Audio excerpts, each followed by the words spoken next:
Hey friends, it's day number 8 in the fast, and I pray that you are staying strong and hungering for God like never before. Hey, I mentioned a couple of days ago the story of Job, and I shared with you that I would be sharing a lot more about his life in these upcoming video devotionals, and that's what I really want to do today. You know, a lot of people, particularly believers, are familiar on some level with Job's life. I like to say that a lot of believers know the Cliff Note version of Job's life. Job was a man who at one point was very favored and blessed of God, and then he ended up losing almost everything. He lost his family, he lost his finances, he lost his friends. He became so sick that he was literally feeble. And then many people know what happened at the end of Job's life, that God restored Job. A lot of people say that God gave Job double for his trouble. But while we might know what happened in the beginning and what happened at the end of Job's life, I don't think that's the most important piece to understand. I think the most powerful pieces of Job's life is not what happened in the beginning or the end, but rather what happened in the middle.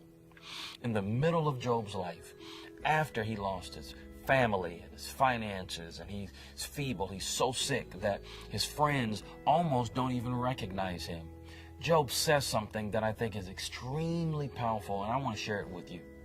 Job says to God, he says, God, I have treasured your words, or the Bible reads it this way, I've treasured his words more than my necessary food.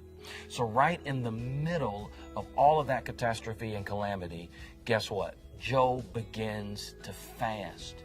And many people think of Job's life as just a man who had it hard in the beginning and then they were blessed in the end. But I think it's something a little bit more than that. It is so significant to understand that Job's fast is what literally ushers in the turnaround that God brings into Job's life. The greater truth is that things were very bad for Job. But in the midst of severe trials and in the midst of difficulties, Job makes a decision. He says, God, what's more important to me than anything else are the words from your mouth. And I'm convinced that Job never would have ended up with such a tremendous blessing in the end if he didn't decide along the way to fast.